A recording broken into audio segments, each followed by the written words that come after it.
Hello and welcome back to Jesse's Vintage Garage, and we got the 68 parts laying here. We're getting ready to kind of assess all this stuff here and get it ready for repainting. Not all the parts are here that are required to be painted black, but the majority of it is. We didn't see anything with real damage that needed to be replaced. I'm not sure about this. We're going to point this out right away. We're going to look into this more though, but this piece actually looks like it might be damaged. This is the rear brake lever. Up here where you can kind of see it, the part that hangs out, it's got like a crack through there or whatever, or something. We're going to look into that more. Otherwise, a lot of stuff's in good shape. It won't take much, but paint won't stick to this like it is. So we're going to end up sandblasting most all of it, or sanding it down somehow, and repainting it.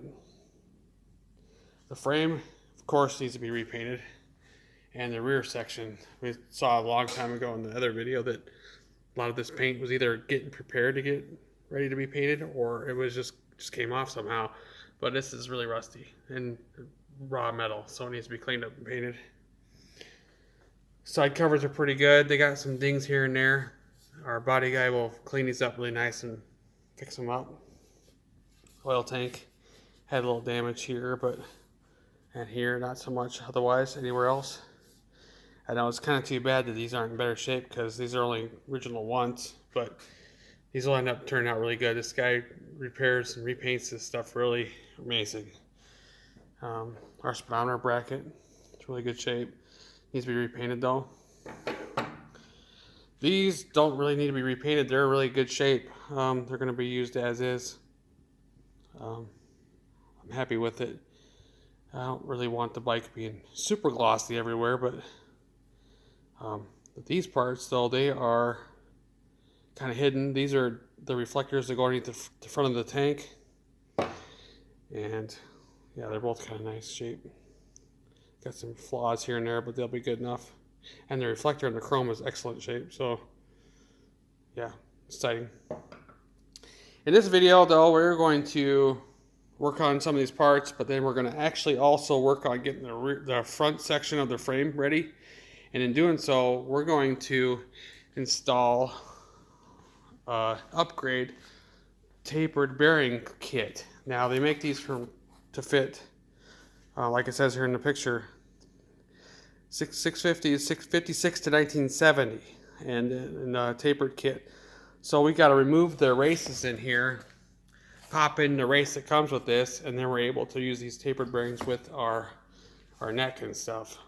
So we're trying that, going over that, kind of how this works. We never installed one of these before, so it's kind of new to us, because the 71 actually was the first year of the tapered roller bearing, but it was an encased, sealed bearing kind of in a way. It had a rubber plastic thing that went over top of it. This kit actually has like a metal cover that goes over top of it. So we'll be putting this all together coming up. So we're gonna get ready to get started on it, because once we get this, we want this installed before we have it repainted. Otherwise we'll end up maybe even causing damage when we go to do it later after it's repainted. So let's get going on this, I guess. We were trying to see how hard it was gonna be to drive him out, but he knocked them out faster than I can even get the camera out, because they just came right out when he tapped on it with our rod and hammer here. So now we're gonna get ready to put the races in. It's just typically, it's a simple process. You just go in, opposite end, put it up against the backside of one of these, and just smack it a few times. It comes right out. So you didn't really need to see it. It was amazing. It went quick. So with these bearings, they come in nice instructions come with them, and they're separated. Now this upper bearing is attached to this cover shield. So we're going to put that race. We want to make sure we put that on the top part of the frame, because they're match sets. This bottom race here will go to the bottom part of the neck. And, it's pretty straightforward instructions. So we're going to work on driving this upper race in right now. Yeah, there's kind of a, I saw there was kind of a, It's gonna go quick. contoured edge to this. So we're going to get this, we want this installed before we have it repainted. So So we have our special homemade neck cup bearing race installation tool here. We'll use this to pull it together. And then I'm just going to make sure we kind of like engage that curve to start it right away. Then we'll be able to put our tool up there. So get this tool ready here. You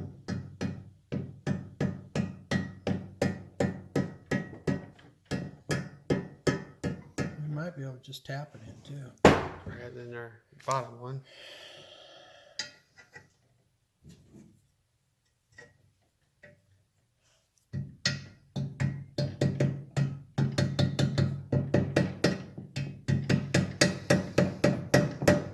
Now these pieces to this installation tool are aluminum, so they won't damage these races, but it's gonna see if you can get them in or not, or with it, without it.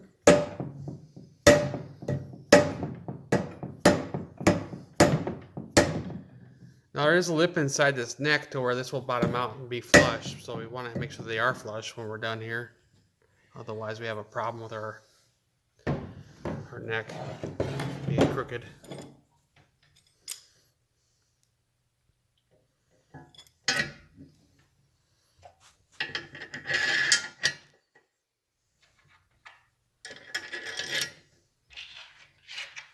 Alright, I have to get some wrenches for you there.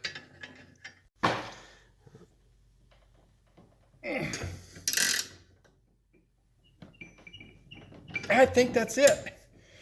Alright, let's take it out. Looks like it's all the way. Yeah, looks like this bottom should be recessed a little bit, and the upper should be just a little bit above flush.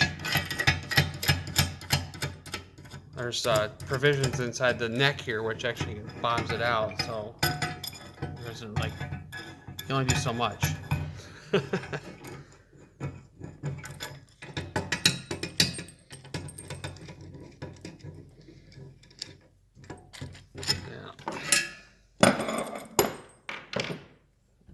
Yeah, should be all right.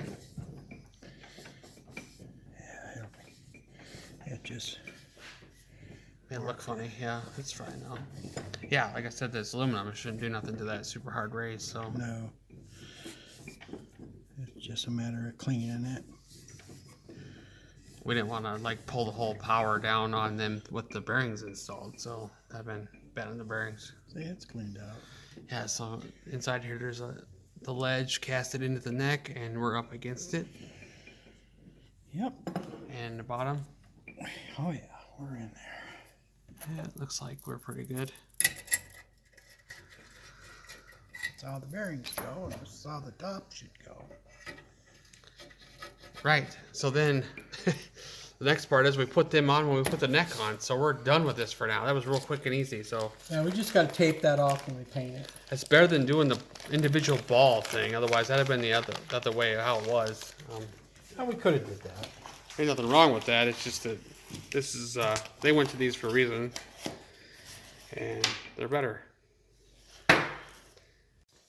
We put the thing in upside down on the bench over there, and it has like a raised part right here, and then it gets smaller. Once it got past that, it just came right off, so didn't have to drive the whole way. So that worked out, and then the new bearing should fit right inside that. So I guess we're kind of coming to the end here on this. I'm not really wanting to like spend a lot of time showing you how to sandblast stuff and sand on things. I don't think that'd be boring for anybody watching. But that's what will end up happening here coming up. Let me get this all prepared to get painted at the body shop stuff. So anyway, I think the next video coming out, we might work on like the front end or something. So anyway. Now we got to start on the motor. Yeah. Oh yeah, the motor too, yeah. So we got the motor at the front end to do yet, and while we're waiting on this stuff coming back from getting painted, which is perfect. So it gives us some time to get some of this other stuff all knocked out and finished up. So I guess this comes to an end here, and I guess we'll see you again soon.